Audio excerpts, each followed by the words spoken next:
Why NRG has left CSGO, a great topic of debate for a weekend video. What's up, everybody? My name is Jake. Welcome back to more esports talk. And Andy Miller, the CEO of NRG, or I should say co-CEO now, ever since their signing of Hector Rodriguez, did an interview with Dexerto. I will link their article down below. It was a great interview, guys, as he does reveal exactly, or at least some of the reasons as to why they left CSGO, supposedly kind of for Call of Duty, is my presumption about this. And let me preface by saying I love NRG. If you guys have not heard my latest videos about them, I think they've made some great signings. They've made some great choices in terms of, what esports to enter, what teams to sign, what players they're looking at. All in all, especially with Hector and Team Summertime, amongst other rosters, they have done a very good job. And inside CSGO, they also did a very good job. I greatly respect the organization, but I think it's fair to question a lot of organizations out there in terms of the moves they do make and why they do make them. So the overall question I'm going to have probably set for all of you guys who are watching this video is we have several organizations either choosing CSGO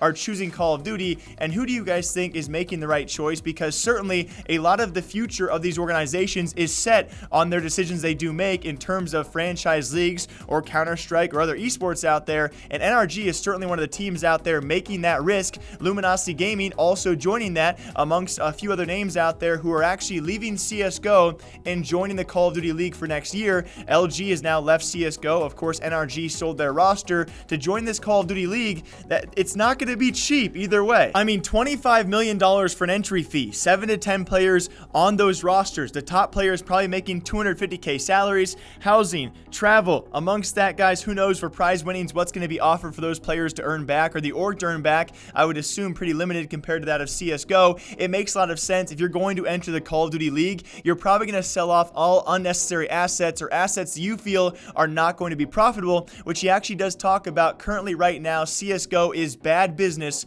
according to NRG co-CEO, that being Andy Miller, and that's why they're leaving. Now, they did probably get a very great price. Rumor right now says $3+ million for their CSGO roster, which he also states right now is in a very bad economic place, instability-wise, in terms of profitability for organizations, which I'm not going to say does not make sense, right? We have long heard of the CSGO rosters and the salaries they are driving right now, $25K plus for a lot of players out there per month, if not $15K, $20K plus for a lot of the players out there who were not making that probably a year or two ago. Monthly salaries for CSGO are amongst the highest in all of esports. Alongside that, we are very well aware when it comes to prize winnings in CSGO being some of the highest for esports, organizations really don't take a lot of that, if any of that, in a game like CSGO. So a return on your investment in CSGO, it can be questionable, and he talks about the instability of the economics of CSGO currently, and very lastly touches on the fact of these leagues. They actually made this choice to leave CSGO before the franchise league response by Valve was made. If you guys do know, franchise leagues,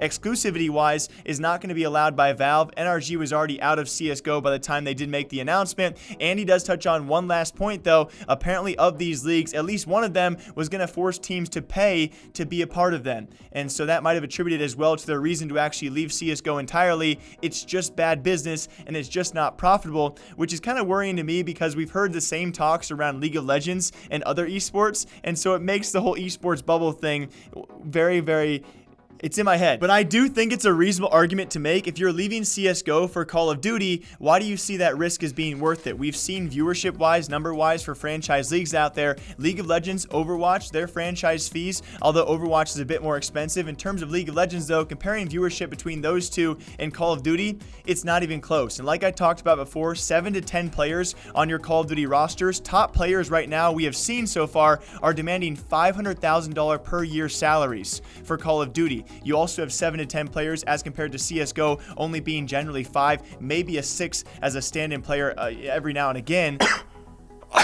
Plus, who knows how extensive your roster is going to be for the remainder Call of Duty. Do you have a Call of Duty analyst? Do you have a coach, an assistant coach as well? And a $25 million buy-in for Call of Duty. It's insane to me. Now, I'm not saying they're making the wrong choice because we will not know until the end of that franchise league, does come to fruition. We'll see what the returns are many years down the line. If Call of Duty franchising does last that long, it's just very shocking to me. We are seeing so many organizations out there have to make the choice between 7 to 10 players, large salaries, $25 million buy-in, and CSGO, which has ridiculously high salaries, but less players as well, and don't maybe make as much return when it comes to prize winnings. A lot of organizations out there there are making choices. Evil Geniuses, LG, 100T, Misfits, TSM, Dignitas, NRG. So many teams out there are choosing between one or the other. We have a very rare occurrence right now of Misfits actually trying to maybe come back to both.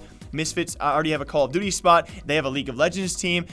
They have so much, and potentially also trying to come back to CSGO. They are a rarity. Right now, I will probably say this time and time again, we are seeing teams like NRG choose one or the other, and I've said it time again. I'll continue this, guys. The question to all of you is, who is making the right financially viable choice here? We do not know until the time comes, and when that time comes, we will then know. So yeah, NRG has left CSGO. Supposedly, I think a large reason obviously is because it's not profitable, but also leaving it for Call of Duty and needing those funds to try and pay off some of those payments that are due for the Call of Duty League. It's just going to be a very, very weird next few years to see which esport actually pays off more for these organizations to be a part of. What do you guys think? As always, my name is Jake. Enjoy the rest of your weekend, guys. And if you want to come back here Monday or maybe tomorrow, Sunday, for some more esports talk videos, I'll see you then. Until next time, take care of yourselves.